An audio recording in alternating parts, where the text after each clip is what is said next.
और बीजेपी नेता रविशंकर प्रसाद इस वक्त प्रेस कॉन्फ्रेंस कर रहे हैं, आपको सीधे लिए चलते हैं।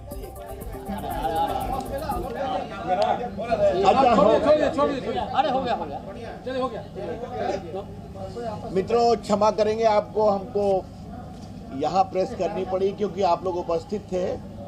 एक बहुत ही महत्वपूर्ण विषय है जिसको लेकर करके आज ये प्रेस जरूरी है, जो राष्ट्रीय स्तर का विषय है, भारत की राजधानी दिल्ली के संबंध में है। आपको मालूम है दिल्ली भारत की राजधानी है और इसका पूरा प्रशासन राष्ट्रपति के अंतर्गत होता है। वहां पर पार्लियामेंट है, वहां पर राष्ट्रपति भवन है, वहां पर आपके हर प्रदेशों का केंद्र है, भारत सरकार की बड़ी बड़ी संस्थाओं का वो केंद्र है। वहां पर विदेशी राष्ट्रपति प्रधानमंत्री आते हैं, ये आप देखते रहते हैं। ऐसी परिस्थिति में उनका वहां पर एक विधानसभा भी बनी है 239A के अंतर्गत, संविधान के अंतर्गत, जिसमें वहां की सरकार चलाने की व्यवस्था है। लेकिन मूल रूप से वो एक राजधानी है, तो उसका एक विशेष स्वरूप है और पूरे देश का उस पर अधिकार है। और भारत की सरकार, राष्ट्रपति जी डेमोक्रेटिक रूप से उसका विचार करते हैं। अभी सुप्रीम कोर्ट का एक फैसला आया जिसके तहत कहा गया कि वहां के अफसर्स की पोस्टिंग वगैरह की जाएगी मुख्यमंत्री के निर्देश पर।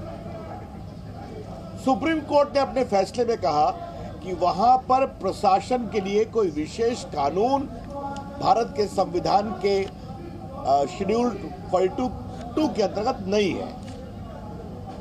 अतः उन्होंने कहा कि डेमोक्रेटिक तरीके से मुख्यमंत्री का अधिकार है। ये आज ऑर्डिनेंस के द्वारा एक नई व्यवस्था बनाई गई है। और ये नई व्यवस्था बनाने का एक बहुत बड़ा कारण यह है कि सुप्रीम कोर्ट का निर्णय हुआ। और देखिए, वाईजे राजशेखर IAS 2010 बैच के थे, जो एक्साइज स्कैम को वहां एग्जामिन कर रहे थे और केजरीवाल जी के रेजिडेंट शीश महल के बारे में घपले का निरीक्षण परीक्षण कर रहे थे, जल बोर्ड के स्कैम का निरीक्षण कर रहे थे, उनको हटा दिया गया और उनके खिलाफ एक NGO की शिकायत पर झूठा केस किया गया। आशीष मोर, जो IAS 2005 बैच के थे, सेक्रेटरी सर्विसेज, उनको समन किया गया और सौरभ भारद्वाज मंत्री उनको इंटिमिडेट किया कि आप एक साइन करिए जो मैं डिक्टेट कर रहा हूं।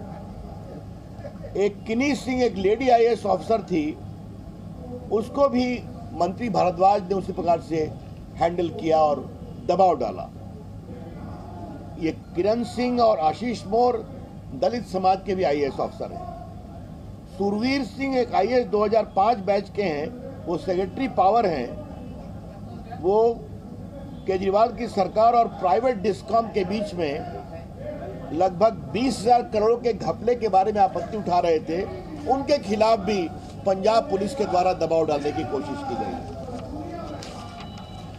इन सबों की शिकायत सामने है और इन सबों ने कॉम्प्लेन भी किया। आपको याद होगा कि एक समय दिल्ली के चीफ सेक्रेटरी के साथ भी बदसलूकी की गई थी एक मीटिंग में रात में, जिसका केस वगैरह हुआ था। तो आज दिल्ली भारत की राजधानी है। दुनिया में भारत की छवि दिल्ली पर भी निर्भर करती है और वहां के अफसर के साथ इस तरह की बदसलूकी, तो इसीलिए भारत सरकार ने एक ऑर्डिनेंस लाया है। वो ऑर्डिनेंस का आधार क्या है? आगे से दिल्ली सरकार में पदस्थापित ऑफिसर्स का ट्रांसफर, पोस्टिंग, विजिलेंस एक बॉडी के द्वारा किया जाएगा, जिसके चेयरमैन अरविंद केजरीवाल होंगे, लेकिन उसके चीफ सेक्रेटरी भी मेंबर होंगे और होम सेक्रेटरी भी मेंबर होंगे। और इनके निर्णय पर ही लेफ्टिनेंट गवर्नर फैसला करेंगे, दिल्ली के जो लेफ्टिनेंट गवर्नर हैं, और वो फैसला बहुमत के आधार पर होगा।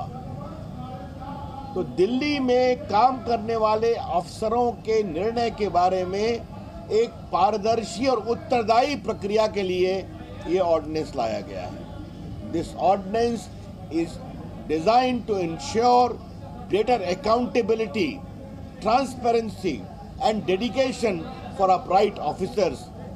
और जो केजरीवाल सरकार का रिकॉर्ड रहा है, मैंने आपको बता दिया, कई कॉम्प्लेन आए हैं मेरे पास, वो रिकॉर्ड पर भी है। तो इसलिए मुझे लगा कि ये बहुत महत्वपूर्ण राष्ट्रीय विषय है कि दिल्ली भारत की राजधानी है, दिल्ली भारत का दिल है, दिल्ली भारत की नाक है, दिल्ली भारत की छवि है और दिल्ली के ऊपर पूरे देश का अधिकार है। इसलिए जिस तरह से केजरीवाल की सरकार कर रही थी, इसके माध्यम से एक डेडिकेटेड प्रक्रिया संशोधन करके लाई गई। जी न्यूज़।